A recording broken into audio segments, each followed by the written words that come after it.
નમસ્કાર મિત્રો, સ્વાગત છે તમારું આપણી આ યુટ્યુબ ચેનલમાં જેનું નામ છે ગુજરાતી જીકેની જમાવટ.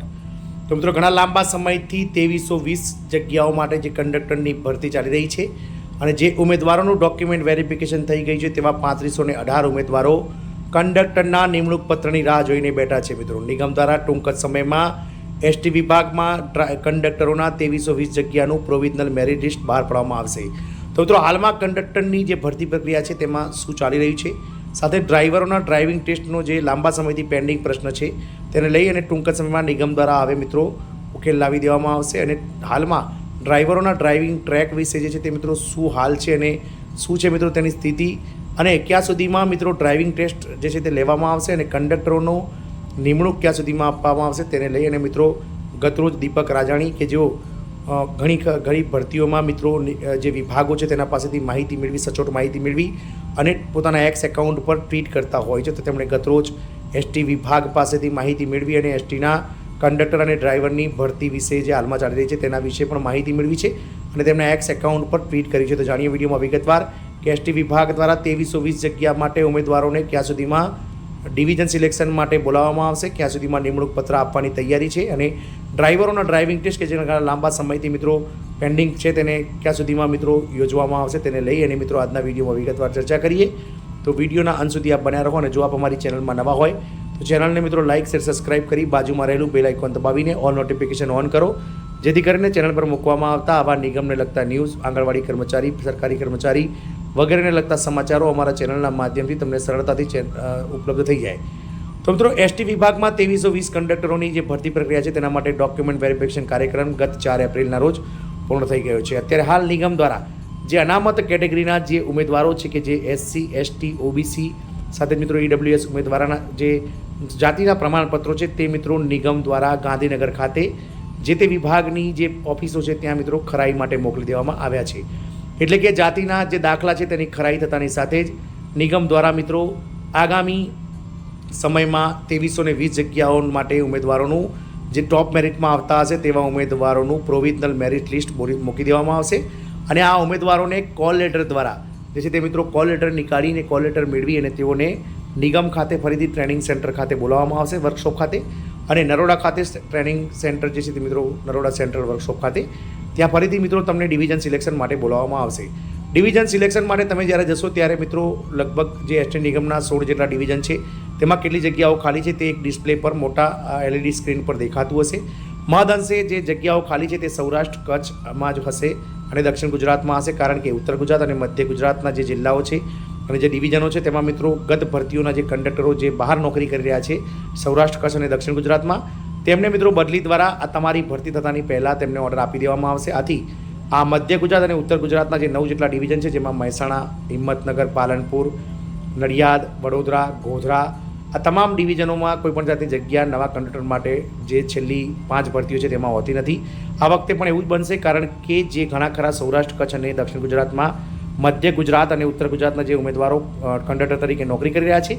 તેઓ મિત્રો પોતાના વતનનો લાભ મેળવશે અને તમારે જે નવા કંડક્ટર જે 2320 જગ્યાઓમાં સિલેક્ટ થશે તેમને સૌરાષ્ટ્ર, કચ્છ અને દક્ષિણ ગુજરાતના જે 9 જેટલા ડિવિઝન છે તેમાં જવું પડશે. તો મિત્રો 7 જેટલા ડિવિઝનમાં જગ્યા ના હોવાથી 9 જેટલા ડિવિઝન સૌરાષ્ટ્ર, કચ્છ અને દક્ષિણ ગુજરાતના છે તેમાં તમારે જવું પડશે. તમે જ્યારે સેન્ટ્રલ વર્કશોપ યાર્ડ ખાતે નરોડા ખાતે એટલે કે જે 2320 જગ્યાનું પ્રોવિઝનલ લિસ્ટ આવશે ત્યારબાદ તેમને ડિવિઝન સિલેક્શન માટે કોલ લેટર થ્રુ અલગ અલગ રોજના 300 થી 400 ઉમેદવારોને બોલાવવામાં આવશે અને ડિવિઝન સિલેક્શન જે કાર્યક્રમ છે તે પણ મિત્રો ઓછામાં ઓછો 6 થી 7 દિવસ જેટલો ચાલશે. તમે જ્યારે ડિવિઝન સિલેક્શન માટે સેન્ટ્રલ વર્કશોપ નરોડા ખાતે જશો ત્યારે ત્યાં એક એલઈડી સ્ક્રીનમાં જે ડિવિઝનમાં જેટલી જગ્યાઓ ખાલી હશે તે બતાવશે. જ્યારે તમારો નંબર આવશે ત્યારે તમને મિત્રો જે તમારા ડોક્યુમેન્ટની ઝેરોક્સો જે લીધેલી છે તે જીએસઆરટીસીના અધિકારી દ્વારા તમને બોલાવીને તમારી ઝેરોક્સનો એક સેટ આપવામાં આવશે અને તમને જે ડિવિઝને તમારે જવાનું હોય છે તે ડિવિઝનના ત્યાં ટેબલો મૂકેલા હશે, એટલે કે અલગ અલગ ટેબલ્સ પર દરેક ડિવિઝનના 3 થી 4 અધિકારીઓ ત્યાં હાજર હશે. એ ડિવિઝનનું નામ લખેલું છે મોટા અક્ષરે. તમારે ધારો કે કોઈપણ ડિવિઝનમાં જવાનું હોય, રાજકોટ, ભાવનગર, અમરેલી, જુનાગઢ, જામનગર, જે પણ ડિવિઝનમાં તમારે જવાનું હોય તેના ટેબલ પર તમારે જવાનું છે. તેના અધિકારી તમને આવકારશે, તમારા ડોક્યુમેન્ટ ચેક કરશે અને ત્યારબાદ તમારી પાસેથી મિત્રો વધુ એક ઝેરોક્સનો સેટ લેશે અને તમારા પાસેથી ફોટા લઈ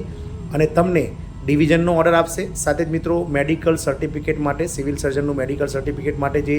કરવાનું છે તેના માટેનું મિત્રો એક ફોર્મેટ આપશે અને સાથે જ તમારા નજીકના પોલીસ સ્ટેશનમાંથી તમારું ચારિત્ર્ય અંગેનું પ્રમાણપત્ર મેળવવા માટેનું એક ફોર્મેટ આપશે મિત્રો. આ બધું જ લઈને તમારે સમયસર મિત્રો પોલીસ વેરિફિકેશન કરાવી સમયસર જે તે ડિવિઝનમાં તમારે નજીકના સિવિલમાં જઈ અને સરકારી જે ડૉક્ટર છે તેનું જનરલ સર્જનનું મિત્રો તમારે સર્ટિફિકેટ મેળવવાનું હોય છે. જનરલી મેડિકલ જે ટેસ્ટ છે તેમાં મિત્રો 1 થી 2 દિવસનો સમયગાળો લાગતો હોય છે, કારણ કે મેડિકલ ફિટનેસ માટે મિત્રો તમામ પ્રકારનું તમારું મેડિકલ ટેસ્ટ થાય છે, જેમાં મિત્રો તમારે એક્સરે, તમારું ઇસીજી, બ્લડ, યુરિનના ટેસ્ટ, આંખોની તપાસ વગેરે જેવા જે ટેસ્ટ છે તે થતા હોય છે. જનરલી 1 થી 2 દિવસનો સમયગાળો લાગે છે અને ત્યારબાદ જે તે સિવિલ સર્જન હોય છે, જનરલ સર્જન, તે તમને મેડિકલી ફિટ હોવાનું તમારું મિત્રો સર્ટિફિકેટ આપી દે છે. અને આ સર્ટિફિકેટ અને પોલીસ વેરિફિકેશન સાથે તમારે જે તે ડિવિઝનની ઓફિસ ખાતે જઈ અને તમારે હાજર થવાનું હોય છે. ત્યાં હાજરીમાં તમારો રિપોર્ટ તમારો રજૂ કરવામાં આવશે અને ત્યારબાદ તમને ટ્રેનિંગ માટે બોલાવવામાં આવશે. જે તે તારીખ આપવામાં આવશે કે તમારે ફોન આવશે, એ ફોન પ્રમાણે તમારે ટ્રેનિંગ માટે જવાનું છે મિત્રો. આ રીતે કંડક્ટરની જે ભરતી છે તે મિત્રો આગળની પ્રક્રિયા આ રીતની હોઈ શકે છે અને ટૂંક જ સમયમાં એટલે કે આગામી 10 મે પછી ગમે ત્યારે મિત્રો પ્રોવિઝનલ મેરિટ લિસ્ટ જે છે તે મિત્રો આ કંડક્ટરોનું બહાર આવી શકે છે મિત્રો. દીપક રાજાણી સાહેબે પોતાના એક્સ એકાઉન્ટ ઉપર ટ્વીટ કરીને જણાવ્યું છે કે એસટીમાં તેમની લખવામાં ભૂલ થઈ છે કે 2300 છે, પણ 2800થી પણ વધુ કંડક્ટરને 15 દિવસની અંદર મળશે નિમણૂક પત્ર. એટલે કે આગામી 10 મે પછી ગમે ત્યારે મિત્રો નિગમ દ્વારા 2320 જગ્યાઓનું પ્રોવિઝનલ મેરિટ લિસ્ટ મૂકી દેવામાં આવશે ટોપ મેરિટમાં આવતા ઉમેદવારો, અને તેમને ડિવિઝન સિલેક્શન માટે બોલાવી લેવામાં આવશે. ત્યારબાદ ડ્રાઈવરોના ડ્રાઇવિંગ ટેસ્ટની વાત કરીએ તો લાંબા સમયથી પેન્ડિંગ રહેલા પ્રશ્નોનો પણ નિકાલ થશે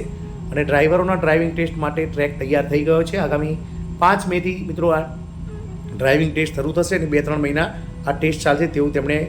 જીએસઆરટીસી પાસેથી મેળવેલી માહિતીના આધાર પર તેઓ કહી રહ્યા છે. એટલે કે નિગમ દ્વારા ટૂંક જ સમયમાં કંડક્ટરોની 2320 જગ્યા સામે નિમણૂક પત્ર આપવામાં આવશે અને ડ્રાઈવરોના 9337 ઉમેદવારોનો જગ્યાના 3 ગણા ઉમેદવારોનું ડ્રાઇવિંગ ટેસ્ટ પણ ટૂંક જ સમયમાં નિગમ દ્વારા એસટી સેન્ટ્રલ વર્કશોપ નરોડા ખાતે શરૂ થશે. મિત્રો જોવાનું એ રહેશે કે મિત્રો જે રીતે મિત્રો એસટી દ્વારા આ માહિતી બહાર પાડવામાં આવી છે તે રીતે મિત્રો ટૂંક જ સમયમાં આ કંડક્ટરો અને ડ્રાઈવરોની ભરતી પૂર્ણ કરવામાં આવશે. કારણ કે હાલમાં નિગમમાં ટ્રાફિક સાઇડમાં જે ડ્રાઈવર અને કંડક્ટર છે કે જે મિત્રો એસટીના કમાઉ દીકરાઓ કહી શકાય બે, તેઓ બંનેમાં ખૂબ જ મોટા પ્રમાણમાં ઘટ વર્તાઈ રહી છે. આના કારણે નિગમ દ્વારા કરાર આધારિત ભરતી અને નિવૃત્ત ડ્રાઈવર કંડક્ટરની ભરતી કરી અને મિત્રો ગાડી ચલાવવામાં આવી રહી છે. જય હિન્દ, અસ્તુ.